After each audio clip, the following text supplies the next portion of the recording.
Oh, bucket! Bucket! Pick up! Pick up!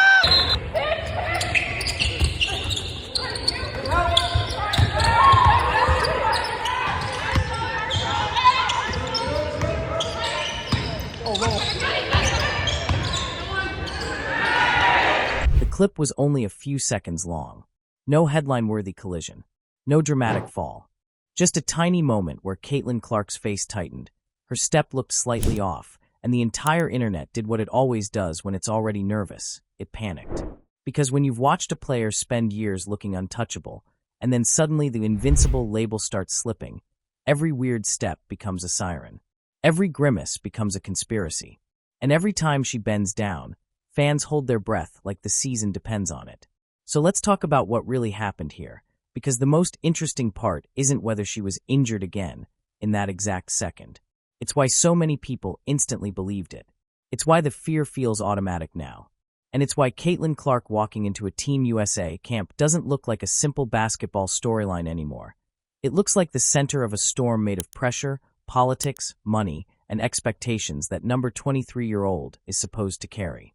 And the wild part, this story isn't even mainly about her ankle, her quad, or her groin.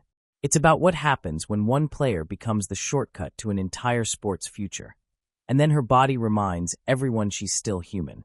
But that's not the whole story. Because the injured again panic didn't start with this camp.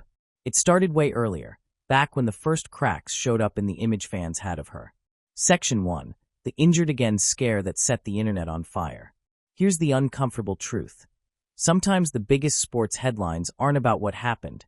They're about what people expect to happen. And right now, a lot of people expect Caitlin Clark to get hurt. Not because they want it. The opposite. They're terrified of it. But fear has a weird way of rewiring your brain. Once you've seen a tough stretch, you stop assuming she's fine. You start scanning for signs. You start reading body language like it's a hidden message. So when she shows up to Team USA camp, after a year where her availability became a storyline, fans aren't watching her like a normal player. They're watching her like a stock market chart. One dip, and everyone screams. And it doesn't help that Team USA camps have a special kind of spotlight. They're not regular season pressure where you can blend into the schedule. Camp is concentrated. It's filmed, clipped, replayed, debated. Even practice moments become content. And in that environment, the smallest thing can look enormous. A little stiffness? She's cooked. A slow jog. She's hiding something. A trainer walking near her? It happened again. That's how the injured again narrative catches fire, because it's not built on evidence. It's built on anxiety. But here's what makes that anxiety feel so real. The fear isn't random. It's connected to a year that forced Caitlin Clark to experience something she almost never had to face before. The feeling of being stuck. And what happened next would change how people look at her forever. Section 2, the year her invincible streak finally cracked. For most of her life as a basketball player, Caitlin Clark's availability was part of her identity. She wasn't just talented, she was always there. Day after day. Game after game. The kind of presence that makes teammates relax because they assume the engine will start every time you turn the key. And then the WNBA happened. Not just the league. The schedule, the travel, the physicality, the expectation, the media circus, and the weight of carrying a franchise narrative before she even had time to unpack her bags. And that's the part people miss when they talk about injuries like they're just bad luck. Injuries are often a receipt for mileage, a receipt for playing through fatigue, a receipt for being the person who never sits down. So when her year gets labeled injury-riddled, it's not just a medical note, it's a psychological shift. Because now, for the first time in a long time, she's living with the question elite athletes hate the most. Can I trust my body? And that question doesn't just haunt you in games. It haunts you in warm-ups. It haunts you in practice. It haunts you in that split second before you plant your foot, because your brain starts doing math you never used to do. Is this step safe? Is this cut worth it? If I push here, what happens tomorrow? If I tweak something again, how long until people call me fragile? That's the quiet pressure behind the injured again scare. The camp doesn't need an actual injury to feel tense, because the tension already lives in the story. And it gets heavier when you remember this isn't just about the fever. It's about Team USA too. Because while her body was fighting its own battles, another narrative was waiting in the background like an unpaid bill. the Olympic snub. And the way that moment still hangs over everything would surprise a lot of people. Section 3. The Olympic snub that still follows her. The Olympic debate around Caitlin Clark wasn't a normal sports argument. It turned into a litmus test. People weren't just arguing about roster construction. They were arguing about respect, fame, jealousy, tradition, and who gets to represent women's basketball on the biggest stage. And when she didn't make that Paris roster, the message felt blunt to a lot of fans. Not yet. Maybe it was fair basketball reasoning. Maybe it was experience.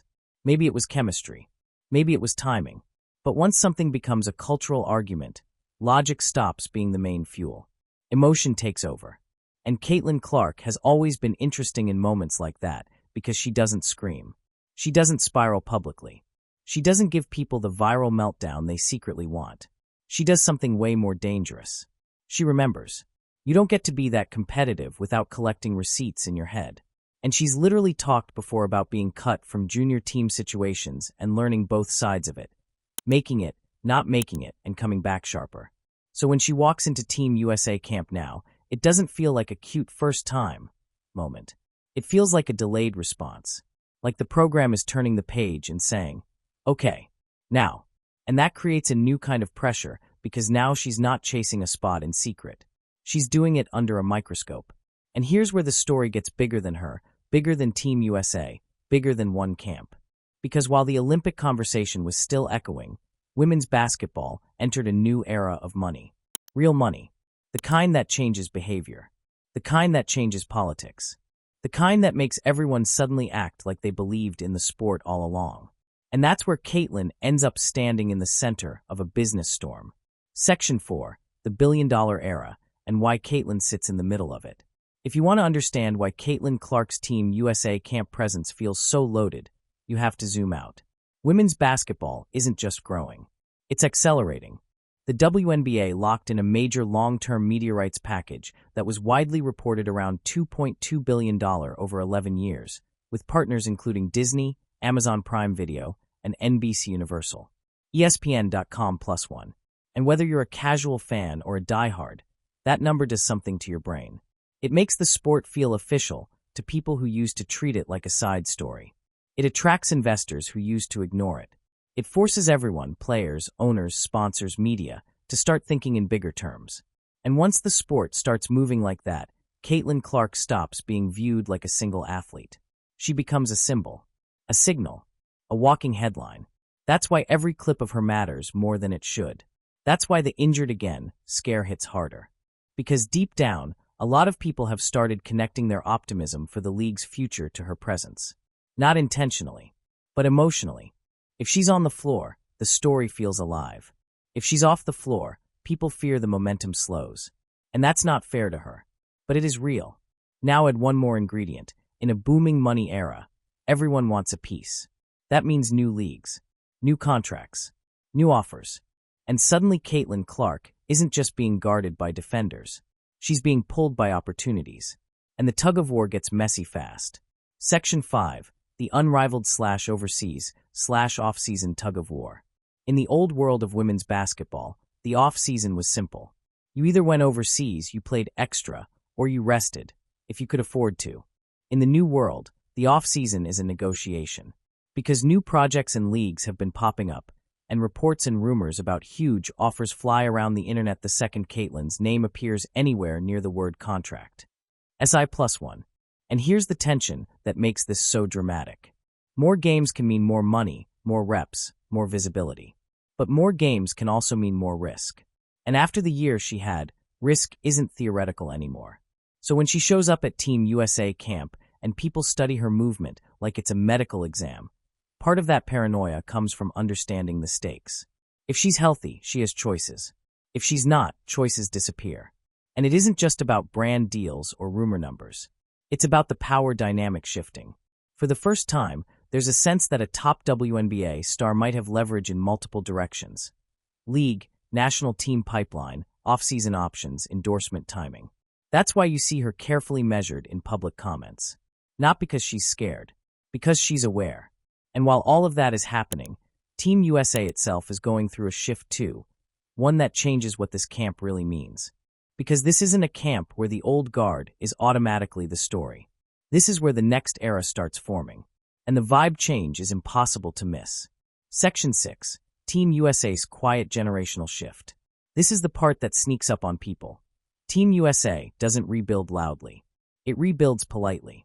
It phases eras out like a slow fade in a movie, until one day you realize the faces you grew up watching are gone, and a new group has taken the wheel. That's what this camp represents. Reports around this Team USA environment emphasize the new vibe. A younger wave of players bringing energy, with the camp functioning as a real touchpoint for the next Olympic cycle.